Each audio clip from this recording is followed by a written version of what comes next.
Welcome to First Sundays with Black Poet Laureates, a podcast of the National Black Poet Laureate Society. I am your host, Raya Carmen, Executive Director of the Society. Each month on the first Sunday, we will celebrate the voices, visions, and verses of Black Poet Laureates across the United States. These are the poets who carry the weight and the honor of their communities, their stories, and who transform the ordinary into extraordinary.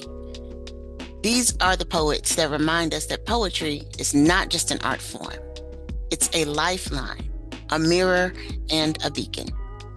The National Black Poet Laureate Society is dedicated to amplifying the work of Black Poet Laureates, fostering community among these poets and poetry lovers, and ensuring the rich tradition of Black poets.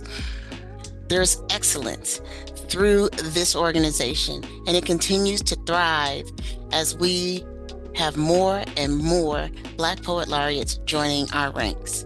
Through our anthology series, which is In the Fullness of the Word, our annual conferences, and conversations like the one we're about to have, we will continue to build a living archive of Black Poet Laureate brilliance. Today, I am honored to be in conversation with the president of the organization, Mr. Henry Jones, who is Poet Laureate of Hendersonville, Tennessee. Henry, tell everybody just a little bit about yourself. Hi, Rhea. I'm glad to be here, number one. In 2026, I reminded someone recently, I said, remember when 1999 when we thought everyone thought that's gonna be the end of the world and people panicked. And I recalled how I got a great deal on a full desktop computer. A guy said, nothing's gonna work, and I bought everything, everything. And And it still worked. oh yeah, yeah, because I didn't think we're going to have that big crash and stuff. And now, fast forward, we're dealing with AI and people are nervous about that. But in terms of who I am, I'm a person that loves tech. I love the arts. I was the child that loved science, collecting things, Mm. and in the arts, I think that that same type of behavior just translated when I moved from medicine or research to pursue the arts. You can't stop being who and what you are, you That's know. exactly right. And then you go to school where they train you to these things to be insightful and to look for details. And I'm always a detailed person. So that's what I do as a poet and also as an artist. And I write other things. I bring the world to life through details and moments. I try to take a viewer or a listener to what I experienced or someone else experienced. So Mhm. bringing this, the voice, the traditional being a voice for the voiceless. So that's I a love that. That is a great way of saying exactly what we do. We bring voice to the voiceless. yeah, Um, and you're there in Hendersonville. I am in Knoxville, Tennessee, but you're in Hendersonville. my And neighbor. yeah, we're pretty close. And actually got to share the stage together last year for the first time. After 5 years of Black Poet Laureates, we finally were able to share the stage and do something in the state of Tennessee. So that was pretty awesome. Right. Um, when you're thinking about Hendersonville and the history of his Hendersonville, the people, the landscape, how does that show up in your poetry? And then, like, what stories do you find continually coming up in your poetry that are from that area or even just from the state of Tennessee? I love those. There's a lot of history here. I've met people who are, I call them generational families, have generational families. For instance, there are Hmm. Black Americans here that they have shown me there was a Underground Railroad video we were trying to Oh, do wow. long before becoming poet laureate. And I met a guy and he was like, "Yeah, there's Underground Railroad here," and he was showing me caves and cemeteries. And then I we videotaped a guy where it was an oral thing, oral history type capture, but he was talking about his great, great, great and took us to the areas and so forth where the graves were and everything. And it's just history everywhere. You can drive down the street past regular restaurants and gas stations and stuff, and you'll see these pockets of areas where you have cemeteries and there are Oh, people. wow. Yeah, yeah, yeah. And of course, this is the South. So you have those historical homes Mm-hmm. that still exist, and they've been um, trans, transformed into other things, but Mm-hmm. they Yeah. have that history and I keep in touch with things. So when I touch things, you can almost sense or feel this Wow. spiritual Yeah. connection in some place. Mm-hmm. Some of pain, some of joy. Um, and in fact, this year, Rhea, I participated in this annual event. It's the Rock Castle Slave Cemetery cleanup. Wow. And I've been doing that for 10 years. I didn't realize it. And the organizations that started it did it 35 years ago. And I've written several poems from that site, and there are other historical sites I've written poems Okay. for our And what was the anthology, name of that? It's called the Rock Castle Slave Cemetery. Rock Castle Slave Cemetery. Yes, And it's yeah. there in Hendersonville? It is in Hendersonville, yeah. Wow. And a Okay. lot of groups come together to help cleaning the cemetery. The Qs, some Qs come, and the Baha'i faith, various local churches. People have Mm-hmm. come as far as an hour and a half. I remember one year someone told me, I'm from Clarksville. Clarksville is pretty far from here. Yeah, yeah. Here to just help for those couple hours. That is devotion. That's dedication. And the some of the earlier organizers, they were instrumental in terms of finding out which families have plots. Because if you see it, some of the what happened is that some of the enslaved Africans, there were these markers. They did not have a headstone, so they used Right. stones, they used trees, and of course, Mm-hmm. go back. People that went to the cemetery to visit their loved ones, they knew that particular stone over there is where Papa is buried. Wow, yeah. This tree here, and it's just amazing how we do find ways to preserve history, Mm-hmm. to connect to it today, even though we have all this technology, you have these stories that are connected with that. And then Right. those That families still spoken here. word is still Yeah. traveling. And have those families still here and Mm-hmm. memories of them. I was like, wow, yeah, it's amazing. That's dope. Wow. Um, so what year did you become poet laureate? 2021. 2021, right after the pandemic, all that good stuff. Mhm. Page is still close. Oh yeah. So how has your poetry evolved once you became poet laureate? And has that like influenced the things that you're writing about? Let's see here. Nashville locally it's evolved, or it's changed. Nashville has seen an influx of more people from around the country, and so has Hmm. Yeah. Houstonville. And you have, with those influx of people, you got different cultures, different geographies, and so forth. And poetry, we know, is one of those small fractions of entertainment slash educational in the art. Yeah. Edutainment. Got Yeah. it. And so it's been difficult to find people that were into poetry. Wow. So Okay. that first year, the local library at Henderson Public Library, where I did a residency, I found out 3 years prior to the induction ceremony, um, the library is closed because a lot of things were closed. Remember doing Hmm. Oh yeah. so the first challenge had nothing to do with poetry, so, per se.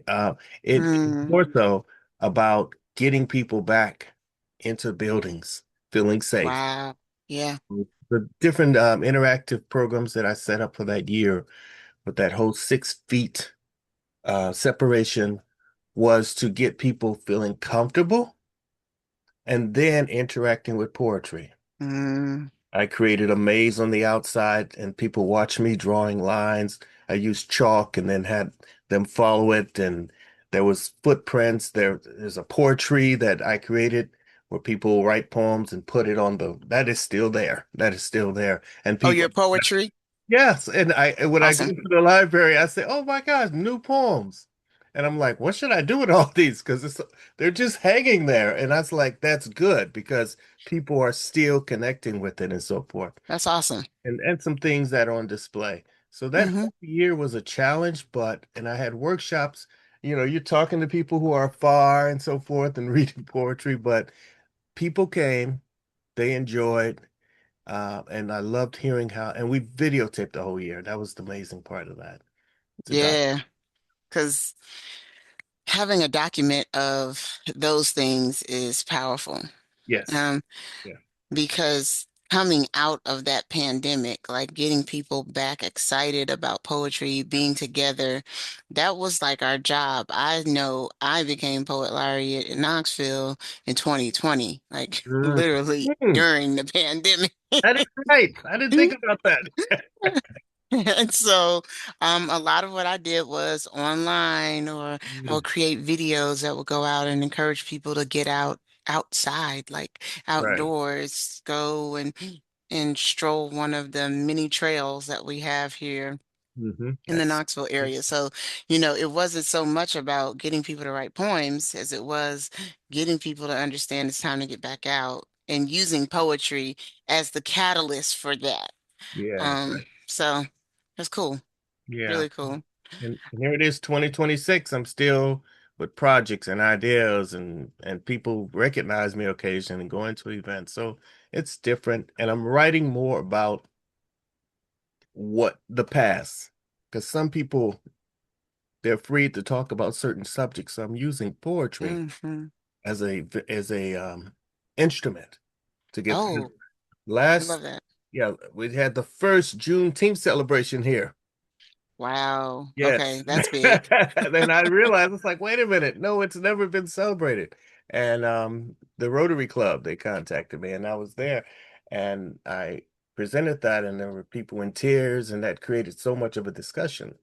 And and I was like, wow, this is where it's transforming because I think sometimes people are afraid to ask questions when you Oh talk yeah. and our history, especially now when you have someone that's like, if I say the wrong thing in my workplace, I will get fired. It will follow me. Fired. It's following you for the rest of your life because Right, everything is on right, social right. media. Absolutely. And right, you don't know who's recording you as you ask certain questions. Everybody's waiting with their phone out. To go Everybody's viral. trying to, yeah, Exactly, absolutely. exactly. So it's being creative, but providing a safe space for healing and Hmm. understanding because we have to understand each other. We have to heal. We can't keep up with this fear, you know, That's right. and it's got to change. Absolutely. Well, that's just like a great segue into us hearing some poetry from you. So I Okay, would absolutely love for you to share a poem with us, okay, and just, tell us the title. And for this portion of our session, everybody, I am going to spotlight Mr. Henry Jones so that he is the only face and voice that you are listening to. okay. Well, this is from a recent book. When I spoke of healing back in 2017, the Mont Haven Arts and Cultural Center in Hendersonville. It is the hub of a lot of a lot of visual art events, exhibits, and so forth. And I've had poetry events there, but the director reached out to me about doing something that would help bring the community together. And I said, "Can we talk?" And I suggested quilting. So that year, started quilting, and it was to be connected with African American history. So came up with a list of various historical figures and quilts dedicating those figures, and then um, these sections like in the science, in literature, and so forth. So that project went on and exhibited. People came and quilted beautiful series of quilts. And this past year, got money to publish a book here, Home, Heart, and Heritage, because it's been exhibiting continuous, all the quilts. And I was asked to write some poems about those quilts. So seeing them and then writing about them. So here's the first one. The poem I'd like to share from that book, Home, Heart, and Heritage, about the exhibit. Wave to me, waving in the wind like proud flags, swaying wind chimes of silent echoes of lost words spun into stories now joined piece by piece with patience and skill. Like familiar steps on a road, no one shouted to them, "You're lost." These quilts knew their way to put pieces of home in each stitch, throwing fabric breadcrumbs as they traveled back in time. To show others on the journey how to go home, we got lost when we've been away from home too long at times and need to remember the way. By stepping on these pavers, stones laid on these fabric paths to show and move you in the right direction. Once lost, now found, how to learn what awaits to see in each stitched window. Amazement sown with love, guided by historic moments, until the past embraces the hands which molded this fabric into a flag, stirred by the wind's breath, calling and even singing, a song which seems to replay over and over like an old song you can't get out of your head because you're connected by the threads, fraying some along the edges where margins became a welcome mat in each direction where you feel welcome to even touch the texture of the patterned faces and think to yourself, I know you. I know you. I know you. Because although different, many holes made are filled with threads of love and devotion. Now we feel less empty by knowing and feeling connected.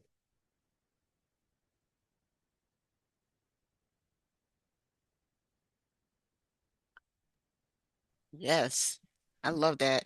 I had like all kinds of images like playing through my head while you were reading of like these quilts.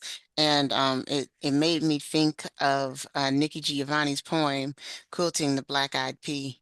Yep. And yeah, that's Yeah. beautiful. So Such beautiful imagery. thank you, thank you, thank you.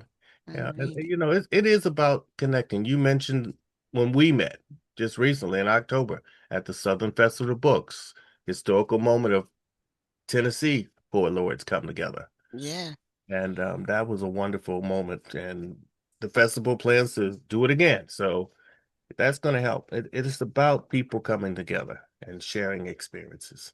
I think that's the thing about the Black Poet Laureates is that every time it's history, right? It's history Right. happening That's and right. realizing that we are creating the history that the next generation will be able to look back and say, hey, they did it. And, you Mhm. know, we are we'll be in the history books. And Yeah. that's, maybe the history books for 50 years from now, but that will be the history that young Black youth get to look back and see the work that we've done and the work that we're doing right now.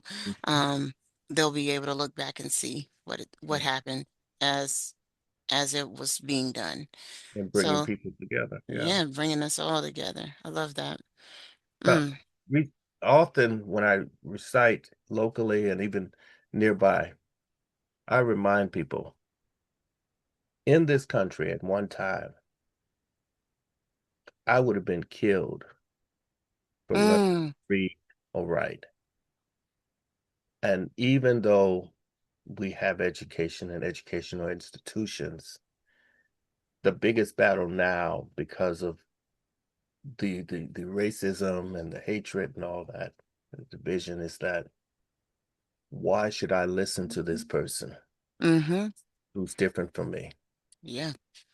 And that is the biggest challenge to listen to each other. And Yeah. it's one thing, as a Black American, I'm going to go to school. Most of the education I get is going to be from a white perspective. So true. So And we have we this have to find a version. way to do Right, that differently right, too. right. And if someone is not Black, they may not know a thing about my past and my people other than slavery. They think that's the core of it all. I It's think just that's it. slavery. Yeah. And they think that's it. And it's not. And then I had to realize too, there are other groups of people. I don't know poets of their race, Mm-hmm. their Yeah. culture. So that's an Mm-hmm. education in myself. So when I bring people together, I challenge them because some of them don't even know poets within their own ethnicity or race because they're not into poetry. That's true. So to get them excited and get them to start digging, because we have at the palm of our hands access to so much information, and it's been a wonderful journey and continues to be. Yeah, Yeah. That's so I don't, we only have the poets that they teach us about in middle school, high school, and that's most of the time all that people know is right. the page poets. Yeah, And so, I'm always trying to think of how do we start to replace some of those poets? Like, that's gonna be these hard. how do we get these poets now that are making history Yeah. into those books and into those classrooms so that, you know, yeah, Maya Angelou was a great poet, but you could have Henry Jones in your book and Right. he's a little more present day for the kids. Or shucks, we've got Tama Brisbane. Mhm. Like we could do that Yeah. if we really wanted to. You So mentioned the classroom. That's part of it right there. yeah, The it's classroom, getting because when getting I us go to into the classes. classroom. And so Mhm. that's why we do the anthology so that it becomes a book that can be studied in classrooms. And, you know, that's exactly why we do it. Yeah, Mm. and our anthologies do. I know from my perspective, it's going well because someone called, "Hey, you got a book? I have a new friend that's into poetry, and she ordered a book." I said, "I actually have one left, and she's That's picking it awesome. up on Monday or Tuesday." So I was like, "Hey," I so love I it. love that it's still being out there, and I Oh think that yeah. will continue. Volume two is Yeah, downloading. yeah, It's downloading. You know yeah. how much work it is, but volume two is Oh yeah, is definitely downloading. yeah. So, as we're getting ready to wrap up, I do, because we've talked about the next generation. What advice do you have for a young Black poet who is out there and they might feel a little weird because nobody their age is writing poetry right now, or they might have aspirations of one day being a poet laureate? What advice do you have for them, as a future poet? I'm going to share something that it reached me deeply. Ted Jones, he's an older visual artist, sculptor, does everything, and he lives here. And we were talking about different generations. He said, "Well, as an artist, your job is to create art." And Mm, then he showed me his art and how much he creates art because that's his job. Now he taught and so forth, but he said you have to create art every day. wow. And he's talking about nowadays artists are into getting online, showing something, showing their Hmm. body, talking about everything, but they're not just creating enough art. And having seen his house and exhibits, the only way to get that volume of work and each piece is telling a story is to sit down And do and it. create art. And I applied that. I write at least one poem per day. But I Wow. took that to heart because I felt like I needed to do more. Because you mentioned all the previous classics, the poets, they wrote like that. And Yeah. so I would tell the generation today, feel, dig in yourself, listen to yourself, look Hmm. around and write. Every Don't day. post. Don't do this. Write. Write your Just right. poetry. If you're a poet, your job is to write poetry and write as much as you can because That's once good. you're dead, there will be no more poetry come from. I don't care what AI type creature they create that's going to read, but you want to write. If you have take a subject and just write as much as you can.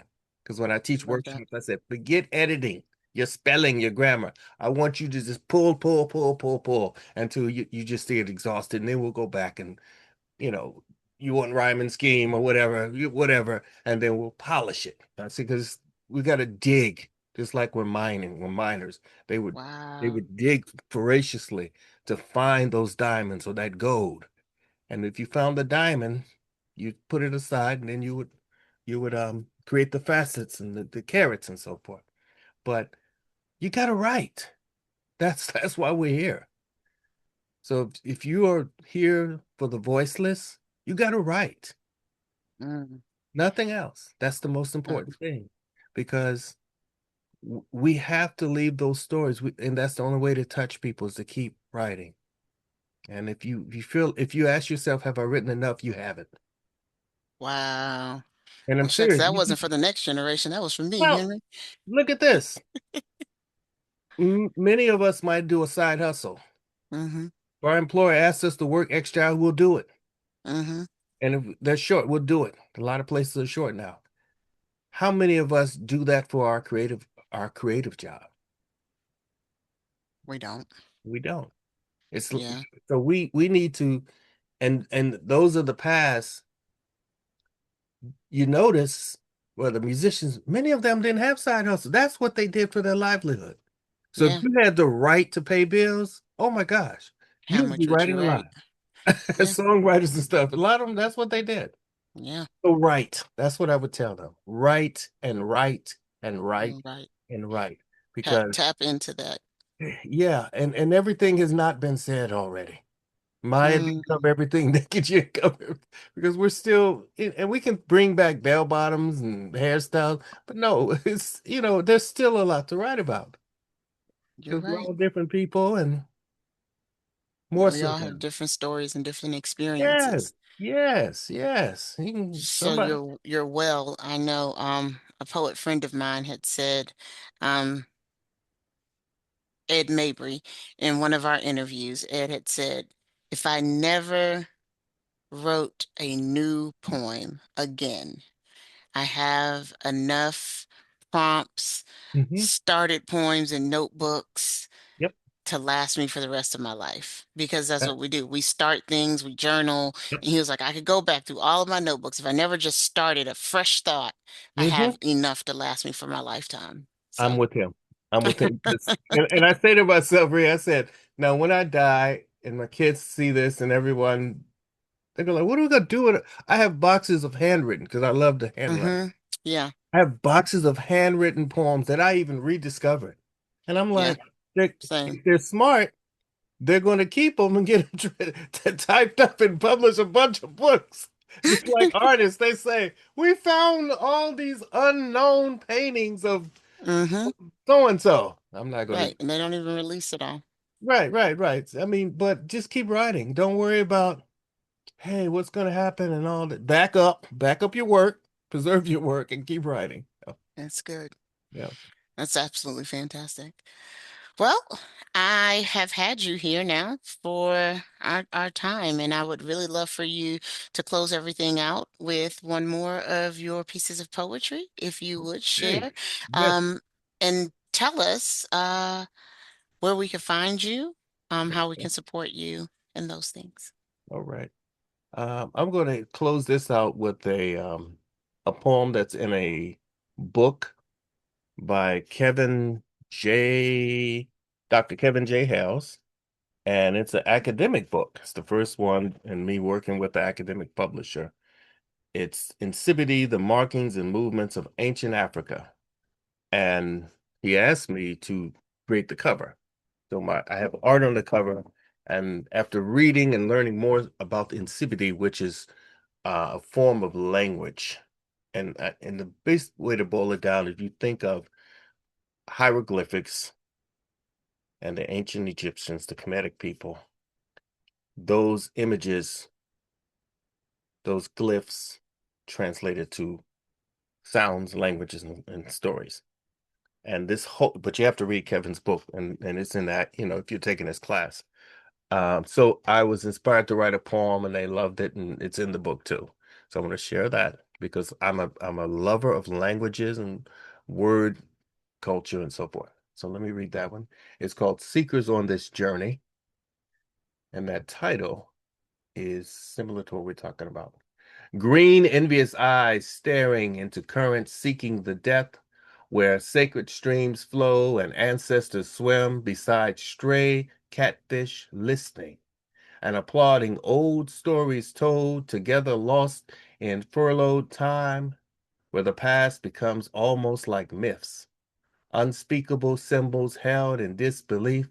They dance stirring on wet earth until they can't see through the mud, covered in the shame of forgetting, so no one dances anymore, not even the griot.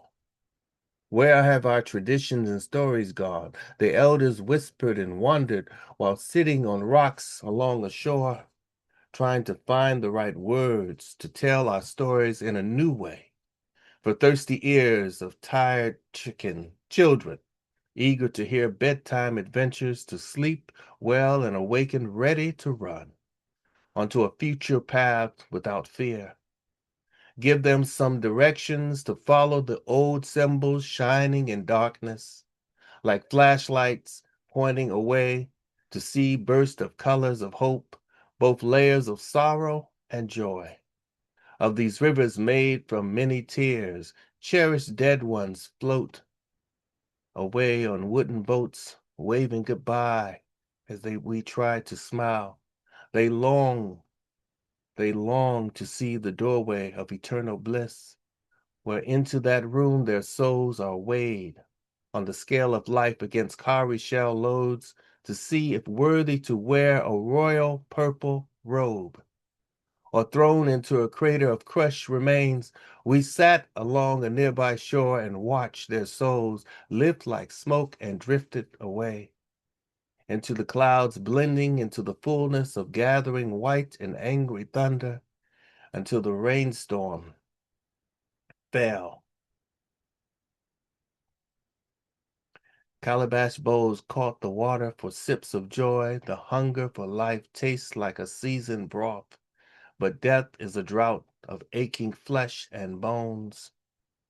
We drank libations to channel our eyes, to greet images reflected in the bowl's mirrored past of those waters where we sought answers, deciphering the movement of delicious herbs, and drank the lighter fields of warm soup to fulfill the thirst to help us remember.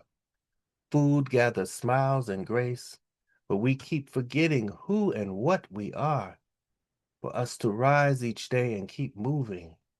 Like the flowing lives of our ancestors, each sip from that bowl is cherished memory, how they gave us the golden paths to follow, for they knew when our time approached, we'd become seekers on this journey. And that's what it's about, this journey. From writing the art, it's about the journey and connecting. And I feel honored to be part of Kevin's book. You That's can find my beautiful. thank you very much. Yes. You can find my work in that book. That's due to be released from the public. Well, he told me the end of the month they'll be placing a book in my hands, and um, have some exhibits coming up, panel discussions. Had some full 2025 and 2026 is already starting like that. I Awesome. am on IG as Henry Jonesing, the number 4 colors. That's where I announce a lot of things.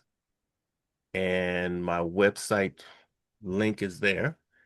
I'm creating more websites and film projects and a lot of wonderful things and announcing when the quilts will be exhibited.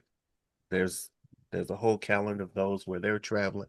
Hmm. My book, Black Skillet Blues, Poetry Without Cornbread, that's another one. And what else? and a bunch of others. Oh, and there's a Nicky Giovanni project. We talked about the Masters is coming up in the spring that I'm involved in. Um, it's just, you write your poetry, you keep working, and you stay out there. That's it. You said, how do you do all? I said, well, I don't know. I just it's hard. I mean, I just I try to manage things and not fall in exhaustion, but yeah. Well, Henry, thank you so much for joining us today Thank you, and for Lee. sharing your words, your wisdom, and your work with the community. It has been, and it always is, wonderful to talk to you. Um, so for those of you who are watching, you have been listening to First Sundays with Black Poet Laureates. If you want to learn more about Henry Jones, you will be able to find a link to his book and to his social media. Any of his upcoming readings and things will be in the notes for this video. Also, the National Black Poet Laureate Society is going to be launching the new website here in 2026, and you'll be able to explore our directory of all of the Black Poet Laureates that are members of our society. That way, you can learn more about any upcoming events we have, such as conferences, performances, and you will be able to pre-order your volume 2 of In Fullness of the Word. Make sure that you visit our website. It will be available starting in February because it's Black History Month. So we're going to release our website in Black History Month. And so you are going to want to go to blackpoetlaureates.com and also follow us on Facebook so that you can know what's going on and stay in the conversation of changing history and creating history. Let's see. So if you enjoyed this, please subscribe to our channel and leave a review. Share this episode with everybody that you know, anybody that loves poetry, or if you know a Black Poet Laureate that's not a part of the society, please share this with them as well. And join us again next month. That's going to be February 1st, the very first day of the month. Join us again for another First Sunday with Black Poet Laureates. I'm your host, Rhea Carmen, and I will see you next month.